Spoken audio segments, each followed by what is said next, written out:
You are listening to the book, Notes About the Pandemic. Book description. In this unprecedented collection of articles and interviews, Harari debates the impact and consequences of the COVID-19 pandemic.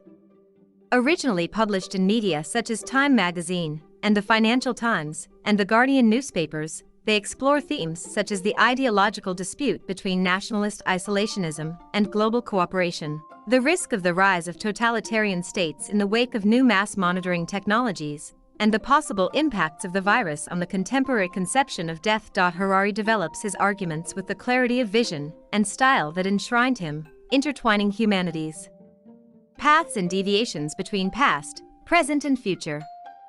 The good news, he points out, is that most of the planet agrees to focus efforts on scientific advances in search of a cure and a vaccine for COVID-19, but that will only happen if cooperation between nations is the priority of the current leaders. About author Yuval Noah Harari was born in 1976 in Israel. He is the author of *Sapiens: A Brief History of Humanity*, an international bestseller published in over 35 countries, Homo Deus, and 21 Lessons for the 21st Century.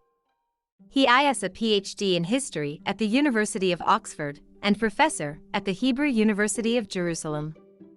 This is not a story of the COVID-19 pandemic and the coronavirus crisis.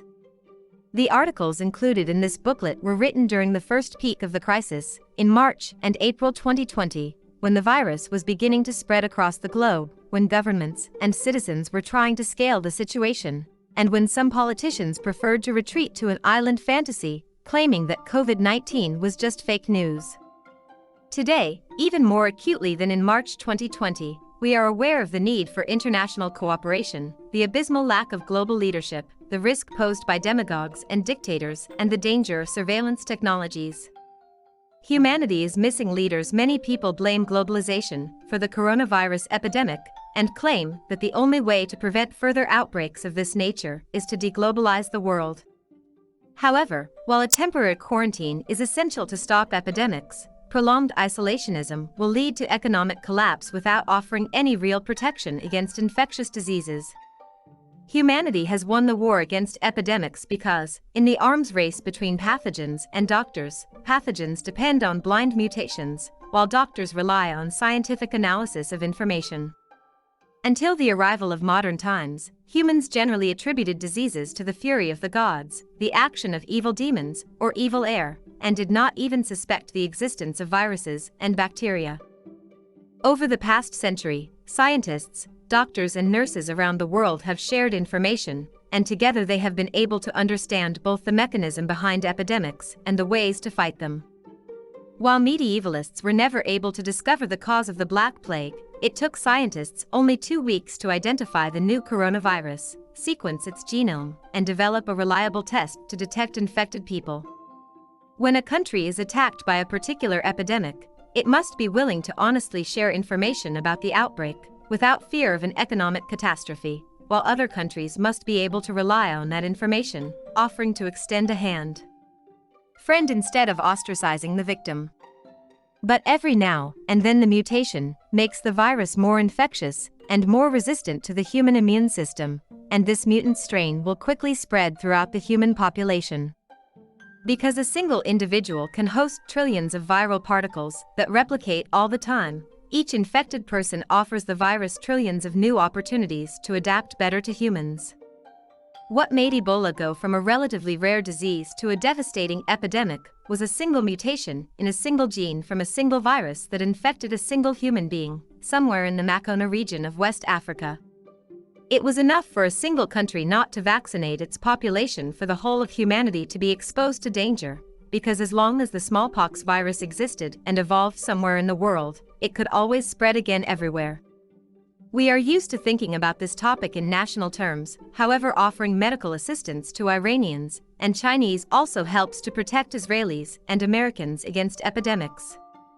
If the most fortunate members of the European Union were to send, promptly and generously, money, equipment, and doctors to help their hardest-hit colleagues, that would prove the value of the European ideal more than any speech. By closely monitoring the population's smartphones, using hundreds of millions of facial recognition cameras and forcing people to check and report their temperature and condition, Chinese authorities can not only quickly detect possible infected people, but also track their infection movement, identifying any person who has come into contact with them.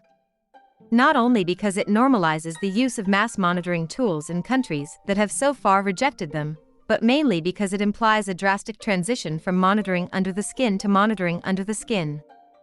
As an intellectual exercise, consider a hypothetical government that decides to demand that every citizen wear a biometric bracelet to monitor body temperature and heart rate 24 hours a day.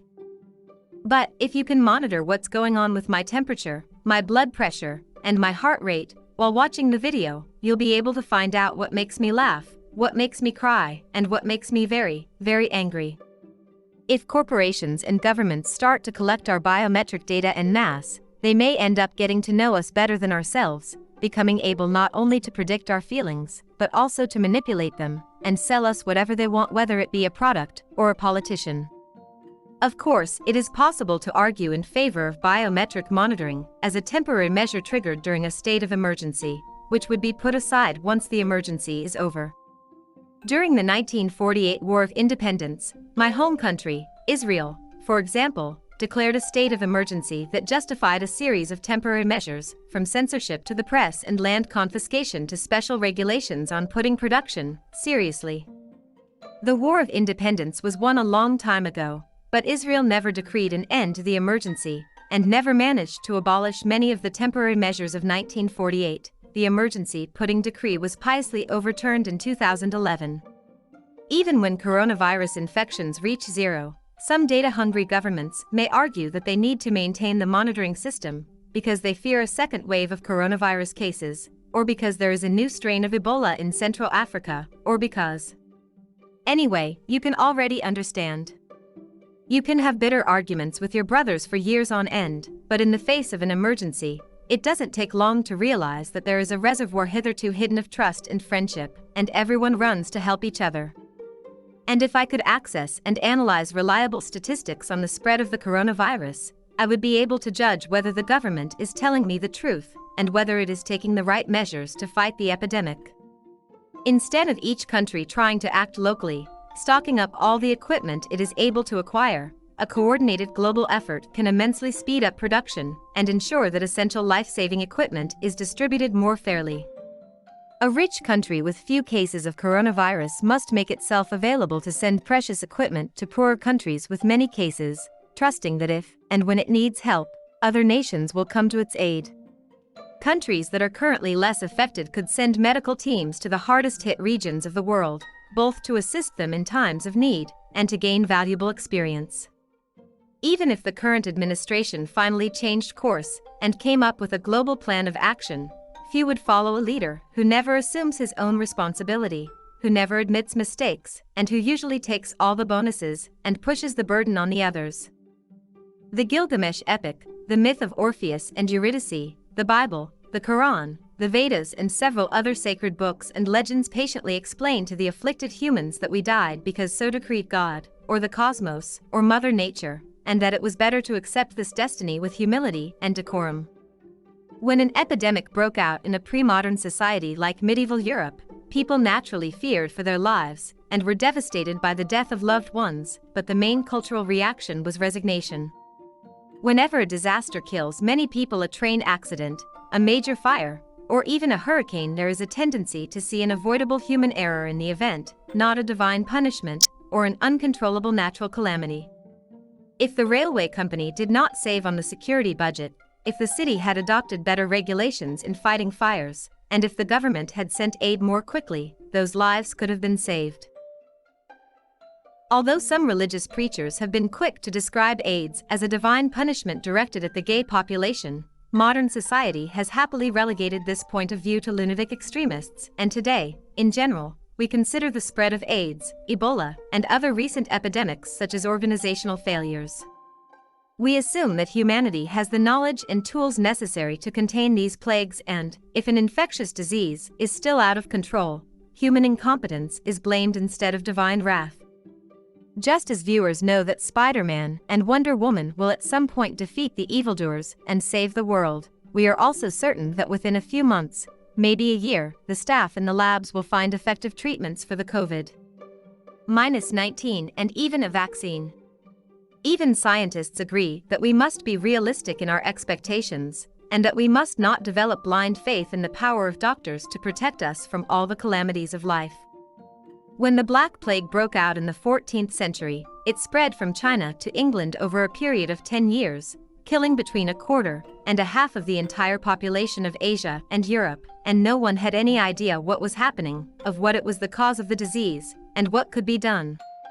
The country that led the international community in combating the 2008 financial crisis, as well as the Ebola epidemic in 2014, the United States, now gives up any and all leadership. And what people need to understand is that the spread of the epidemic in any country threatens the entire world, as there is always a risk that, if it is not contained in time, the virus will mutate.